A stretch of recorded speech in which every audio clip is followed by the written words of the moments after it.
തീരൊരുക്കി എന്നുള്ള പാട്ട് വളരെ പെട്ടെന്നുണ്ടായി.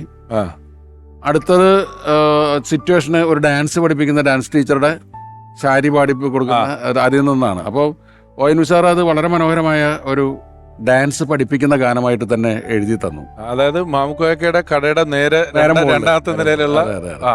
അപ്പോൾ അത് വെച്ച് ജോൺസൺ ട്യൂൺ ചെയ്തിട്ട് എൻ്റെ അടുത്ത് പറഞ്ഞു, ജോൺസൺ എന്നെ തമാശയ്ക്ക് മാഷേന്നൊക്കെ വിളിക്കും, മാഷേ ഇതൊരു ഡാൻസ് പഠിപ്പിക്കുന്നതിന് വളരെ പെർഫെക്റ്റ് ആണ്, നല്ല സാഹിത്യമൊക്കെ ഉള്ള ഭംഗിയാണ്. പക്ഷെ നമ്മൾ ഡാൻസ് പഠിപ്പിക്കുന്നത് തുടങ്ങിക്കഴിഞ്ഞാൽ പോകുന്നത് വേറെ വഴിക്കാണല്ലോ. അപ്പോൾ ഞാനും നോക്കുമ്പോൾ അത് ഒരു കറക്റ്റായിട്ട് മാച്ച് ചെയ്യുന്നില്ല. പക്ഷേ ONV സാറിനോട് എങ്ങനെയാണ് പാട്ട് മാറ്റി എഴുതി തരാൻ പറയുക, അതൊരു വലിയ വിഷമമാണ്. കാര്യം പ്രത്യേകിച്ച് ഞാൻ ഈ പറഞ്ഞ പോലെ പാട്ടുകൾ എഴുതുകയൊക്കെ ചെയ്യാറുള്ള ഒരാളായതുകൊണ്ട് ONV സാറിന് അങ്ങനെ പ്രശ്നമൊന്നുമില്ല. അപ്പോൾ ഞാൻ ഞങ്ങൾ തിരിച്ചു പറഞ്ഞ തലേദിവസം സാറിനോട് പറഞ്ഞു, ആ പാട്ട് ജോൺസൺ മ്യൂസിക് ചെയ്തിട്ട് അങ്ങോട്ട് ശരിയാവുന്നില്ല. ജോൺസന്റെ കുറ്റം, സാറിൻ്റെ അല്ല. അപ്പോൾ പുള്ളി പറഞ്ഞു, ഞാൻ കൂടെ വന്നിരിക്കാം, ഞാൻ അത് ഏത് റിതത്തിലാണ് എഴുതിയെന്ന് ഞാൻ പറഞ്ഞു കൊടുക്കാം, അപ്പോൾ അത് കൂടുതൽ അപാടാവും. അപ്പോൾ ഞാൻ സാറിൻ്റെ അടുത്ത് പറഞ്ഞു, എനിക്ക് കുറേ കൂടി സിമ്പിളായിട്ടുള്ള കാര്യം, സിനിമ ഒരു പക്ക നാട്ടിൻപുറത്തിൻ്റെ കഥയാണ്, വളരെ പച്ച മലയാളത്തിലുള്ള വേർഡ്സുള്ള ഒരു പാട്ടാണ് വേണ്ടത്. അതിൻ്റെ ഉദാഹരണം പറഞ്ഞത് അദ്ദേഹത്തിൻ്റെ പാട്ടുകൾ തന്നെയാണ്. ഈ പൊന്നരിവാളമ്പളിയിൽ കണ്ണെറിയുന്നോളെ അതുപോലത്തെ ഒരു പാട്ടായാൽ, അതുപോലത്തെ ഒരു കൾച്ചറുള്ള പാട്ടാണ് വേണ്ടത്. അപ്പോൾ ഞാൻ ശ്രമിച്ചു നോക്കാമെന്ന് പറഞ്ഞു. പിറ്റേ ദിവസം രാവിലെ 6 മണിക്ക് ONV ഒന്ന് കോളിംബിൽ അടിക്കണം. അതാണ് പ്രതിഭ എന്ന് പറയുന്നത്. തലേദിവസം വൈകുന്നേരമാണ് പറഞ്ഞത്. ഇവിടെ പറഞ്ഞു, ഞാൻ നടക്കാൻ വന്നപ്പോൾ ഇറങ്ങിയപ്പോൾ ഞാൻ സത്യനും കൂടി കണ്ടിട്ട് പോകാമെന്ന് വെച്ചിട്ടാണ്. ഇത് പറ്റുമെന്ന് നോക്കൂ, ഈ പാട്ട് ഒരു പാട്ട് കൊണ്ടുവരിക, അവർ കടലാസ് കൊണ്ടുവരികയാണ്. സത്യം പറഞ്ഞ മീറ്ററിൽ തന്നെയാണ് ആ ലാംഗ്വേജിൽ തന്നെ എഴുതിയിരിക്കുന്നത് പറഞ്ഞു. ഞാൻ വായിച്ചൊക്കെ അത്ഭുതപ്പെട്ടു പോയി. കാര്യം പൊന്നരിവാൾ അമ്പളിയിൽ കണ്ണെറിയുന്നോളെ അതേ മീറ്ററിലാണ് കുന്നിമണി ചെപ്പ് തുറന്ന് എണ്ണി നോക്കുന്നേരം നല്ല പാട്ട്. കുന്നിമണി ചെപ്പ് തുറന്നെണ്ണി നോക്കുന്നേരം പാടാലോ. അതെ, അത് ഭയങ്കര ഇതാണ്. അപ്പം ഞാൻ ചെയ്ത് മതി എന്ന് പറഞ്ഞു.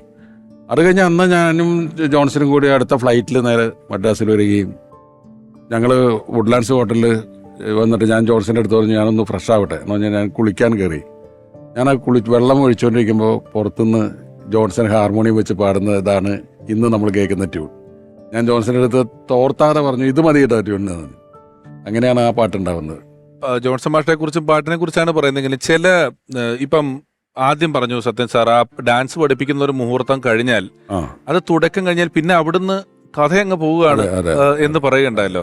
എനിക്ക് തോന്നുന്നു ഏറ്റവും കൂടുതൽ അവതരണ ഗാനങ്ങൾ ചെയ്തിട്ടുള്ള ഒരാള് ജോൺസൺ മാഷാണ്. പല സിനിമയുടെയും പേരെഴുതുമ്പം വീണ്ടും ചില വീട്ടുകാര്യങ്ങളായിക്കോട്ടെ, കല്യാണ മന്ത്രത്തിലായിക്കോട്ടെ, തൂവൽ കൊട്ടാരത്തിലാണ്ട് വിണ്ണിൻ മാനേജർ, എല്ലാ പാട്ടുകളും സിന്ദൂരം പെയ്തിറങ്ങിയൊക്കെ ഉൾപ്പെടെയുള്ള പാട്ടുകള് വീട്ടുകാര്യങ്ങളും അങ്ങനെയാണെന്ന് തോന്നുന്നു. വീണ്ടും ചില വീട്ടുകാരുടെ നാടകം, ആ നാടകം, ആ നാട്ടുകാർ, ആ നാടകത്തിലുള്ള എല്ലാ കഥാപാത്രങ്ങളെയും അവതരിപ്പിക്കാൻ ഇപ്പോഴൊക്കെ വോയിസ് ഓവറാണ്.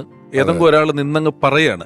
അതിന് പകരം ഒരു 4-4.5 മിനിറ്റിന്റെ ഒരു പാട്ടിൽ ഒരു നാടും ആ നാട്ടിലുള്ള എല്ലാ കഥാപാത്രങ്ങളെയും അവതരിപ്പിക്കുകയാണ്. അതെങ്ങനെയാണ് കമ്മ്യൂണിക്കേറ്റ് ചെയ്യുന്നത്? അപ്പൊ ഒരു ആള് അത് റൈറ്ററും വീണ്ടും ചില വീട്ടുകാര്യങ്ങളിലൊക്കെ തൂവൽക്കൊട്ടാരത്തിനൊക്കെ ലോഹിദാസ് ആണല്ലോ എഴുതിയത്. ഞാനും ലോഹിദാസും കൂടിയിട്ട് സംസാരിച്ചിട്ട് നമുക്ക് ഇങ്ങനെ പ്രസന്റ് ചെയ്യാം, ഇങ്ങനെ തുടങ്ങാം എന്ന് പറഞ്ഞിട്ട് ജോൺസനുള്ള ഒരു ധൈര്യം കൂടി ഉണ്ട് നമുക്ക്.